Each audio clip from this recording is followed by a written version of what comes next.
हम इस वीडियो में देखेंगे ह्यूमन रिसोर्स मैनेजमेंट के बारे में। तो इसका जो टाइटल है ह्यूमन रिसोर्स मैनेजमेंट इन ऑर्गेनाइजेशन। तो सबसे पहले हम जान लेते हैं कि ह्यूमन रिसोर्स मैनेजमेंट होता क्या है। तो ह्यूमन का होता है पीपुल, लोग। रिसोर्स का मतलब होता है संसाधन। अब मैनेजमेंट का मतलब है तो उसको कैसे मैनेज करें। तो जो भी ऑर्गेनाइजेशंस में पीपुल, लोग होते हैं, काम करते हैं, उनको मैनेज करने की सिस्टम को ही हम ह्यूमन रिसोर्स मैनेजमेंट बोलते हैं।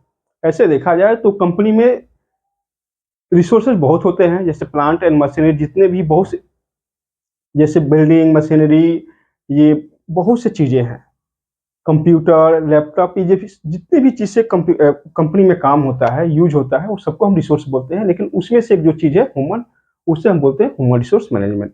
उस चीज़ को मैनेज करने के लिए कंपनी एक मैनेजर को हायर करती है, या बहुत से एक टीम होता है जो चीज़ को मैनेज करता है, उसके टैलेंट को, उसको कैसे यूज किया जाए ताकि कंपनी की प्रोडक्टिविटी मैक्सिमम से मैक्सिमम बढ़ाया जा सके। तो उसी वही एक चीज़ है जिसे हम बोलते हैं ह्यूमन रिसोर्स मैनेजमेंट। जो ह्यूमन है उसको कंपनी के निगाह में वो भी एक प्रकार का रिसोर्स ही होता है। तो जो भी स्टाफ होते हैं, सुपरवाइजर होते हैं, उनको मैनेज करने के लिए जो एक टीम होती है या एक डिपार्टमेंट होता है, उसे हम बोलते हैं ह्यूमन रिसोर्स मैनेजमेंट या ह्यूमन रिसोर्स। तो इसमें सबसे पहला चीज पढ़ना है ऑर्गेनाइजेशनल कोर कॉम्पिटेंसी। जो भी कंपनी होती है उसकी कोर कॉम्पिटेंसी 4 चीज़ों पे डिफाइन की जाती है: productivity, quality and service, innovative operation and employ skill. ये 4 चीज़ों से कंपनी की जो कोर कॉम्पिटेंसी है, जो मार्केट में वो जिससे वो फाइट करती है, अपने को अलग बनाती है, मार्केट से compete करती है, वो 4 चीज़ें हैं कि उसकी प्रोडक्टिविटी हो, बहुत अच्छी हो, यूनिट लेबर कॉस्ट हो जो सबसे कम हो, एम्प्लॉय हो उनके पास स्किल्स हो, जो इनोवेटिव, उसके बाद जो भी प्रोडक्ट बनाए वो क्वालिटी के बनाए अच्छे से, या कोई कंपनी ऐसी है जो केवल सर्विस प्रोवाइड करती हो तो अच्छी सर्विस प्रोवाइड करे, और जो उनका ऑपरेशन है, जो काम करने के तरीके हैं, वो इनोवेटिव हो, मैंने सब कुछ जो है डिजिटलाइज हो और नई नई मशीनरी उपकरण का यूज हो। अब आ गया ह्यूमन कैपिटल। तो ह्यूमन कैपिटल का मतलब होता है कि एक प्रकार का एक कम्बिनेशन है जिसमें एम्प्लॉय के स्किल, कैपेबिलिटी और नॉलेज को हम रखते हैं। तो जो भी एम्प्लॉय होते हैं उनको मैनेजमेंट के भाषा में हम ह्यूमन कैपिटल बोलते हैं। जो भी एम्प्लॉय हैं उनको हम मैनेजमेंट के लैंग्वेज में उसे कैपिटल बोलते हैं। हम वो कंपनी के लिए एक प्रकार की संपत्ति होते हैं, एक प्रकार के कैपिटल होते हैं। इसे हम इंटेलेक्चुअल कैपिटल भी बोलते हैं, क्योंकि एक ऐसा रिसोर्स होता है कि एम्प्लॉय जो इनके पास बहुत सी डिग्रियां होती हैं, बहुत प्रकार से सोचते हैं और नए नए चीज को ये लोग इम्प्लीमेंट करते हैं, जिससे कंपनी बहुत आगे बढ़ती है। अब पढ़ते हैं एचआर फंक्शन। जो एचआर मैनेजर होता है वो क्या क्या काम करता है कंपनी में। तो एचआर फंक्शंस को हम बताते हैं डिटेल्स में। HR function strategic.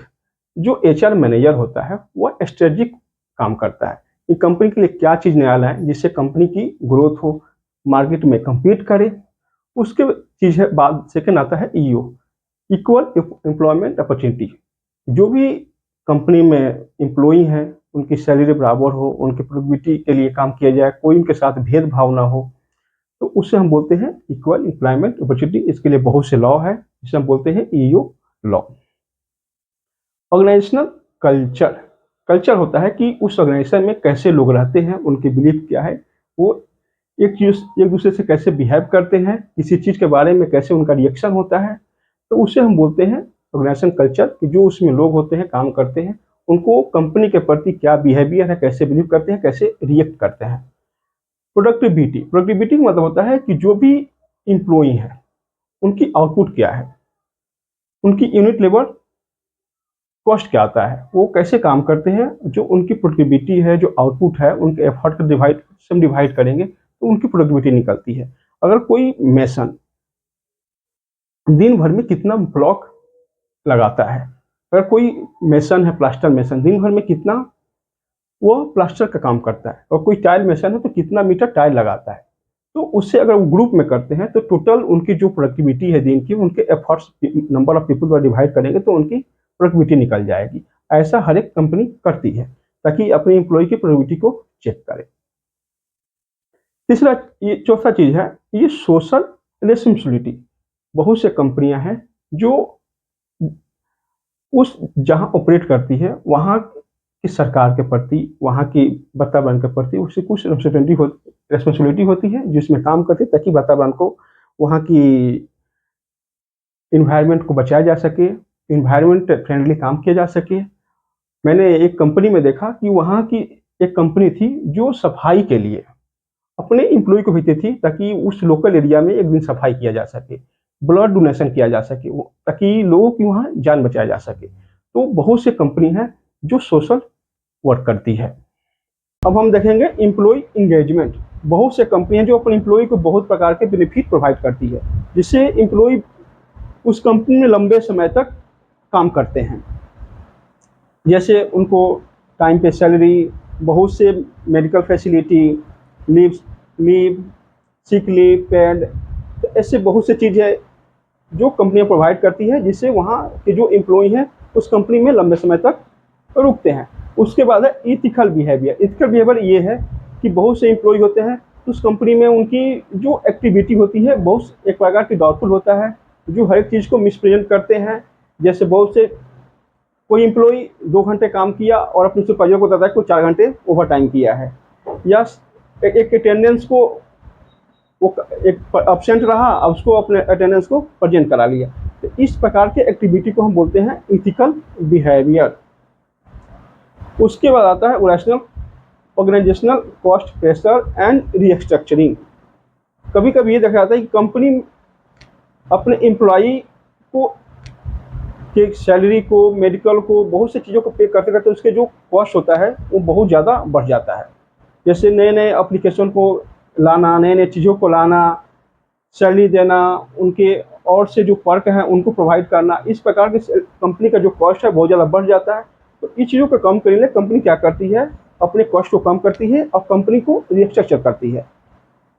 जब प्रोडक्टिविटी घटने लगता है तो फिर क्या करती है कि बहुत से जो एम्प्लॉय हैं उनकी रिपोर्टिंग को चेंज करती है, उनकी वर्कलोड को कम करती है, या मैन पावर रिड्यूस है तो आउटसोर्स करती है, या एचआर जो रिलेटेड बहुत से चीज़ें हैं प्रोडक्टिविटी बढ़ाने के लिए, वहाँ बहुत से चीज़ें को एचआर रिलेटेड, जैसे इंक्रीमेंट के लिए, जैसे जिम लगा देना, जिम के लिए अरेंजमेंट कर देना, फूड प्रोवाइड करना, ये सभी चीज़ें क्या है, इससे कंपनी प्रोडक्टिविटी बढ़ाने के लिए ये सभी चीज़ें करती है। उसके बाद है इकोनॉमिक्स एंड जॉब चेंजेस। कभी कभी देखा जाता है कि कभी कभी एक समय आता है जहां लोगों की जो मेंटलिटी है किसी जॉब के प्रति चेंज होने लगता है। जैसे आज से कुछ पहले समय था कि लोग बीसीए के प्रति भागते थे, बाद में एक समय आया कि लोग एमबीए के प्रति जाने लगे। तो जो वहाँ लोगों की जो जॉब के प्रति जो रुचि था वो बढ़ने लगा था। तो इसी चीज़ के को हम बोलते हैं इकोनॉमिक्स एंड जॉब चेंजेज। उसके बाद आ गया वर्कप्लेस डेमोग्राफी एंड डाइवर्सिटी। कभी कभी देखा जाता है कि कभी कभी वर्क प्लेस में केवल ज़्यादा पुरुष ही हैं या वहाँ लेडीज कम होती हैं। कभी कभी देखा जाता है कि कभी वर्क प्लेस में पुरुष की अपेक्षा लेडीज ज़्यादा हैं। कभी कभी ये भी देखा जाता है कि वर्क प्लेस में ज़्यादा एज वाले लोग हैं। कभी देखा जाता है कि किसी खास रिलीजन के ही ज़्यादा लोग हैं। तो इस चीज़ों को हम क्या बोलते हैं, वर्कप्लेस डेमोग्राफी एंड डाइवर्सिटी।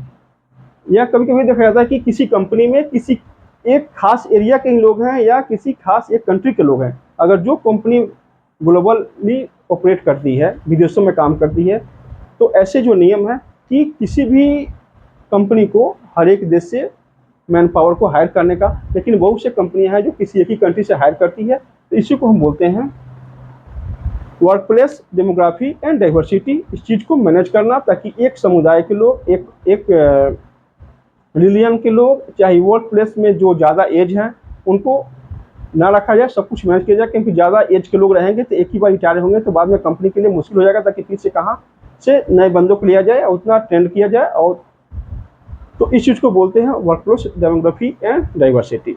उसके बाद आता है एचआर टेक्नोलॉजी। एचआर टेक्नोलॉजी मतलब कि कंपनी में एचआर जो सिस्टम है, अटेंडेंस कैसे लगता है, लोग की पंचिंग कैसे होती है, अटेंडेंस डेटा कैसे मैनेज किया जाता है, कैसे रिकॉर्ड कीपिंग किया जाता है, तो इसके लिए बहुत से सिस्टम आते हैं।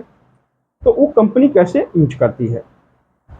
उसके बाद आता है एचआर का 3 रोल होता है, एडमिनिस्ट्रेटिव, ऑपरेशनल एंड स्ट्रेटजिक।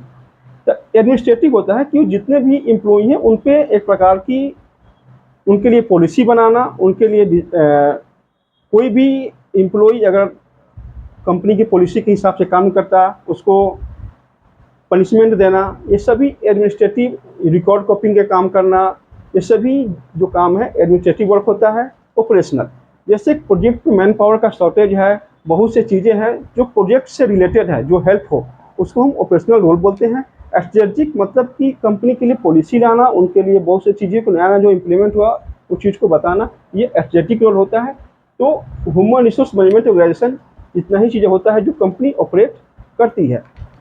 अभी हम आपको एचआर फंक्शन के बारे में नहीं बताएं। जो एचआर फंक्शन होता है वो होता है स्ट्रेटजिक रोल, ईयू, उसके बाद आता है स्टाफिंग, उसके बाद आता है टैलेंट मैनेजमेंट, एम्प्लॉय रिलेशन, उसके बाद आता है यूनियन मैनेजमेंट। तो इसके 5 से 7 वर्क होते हैं।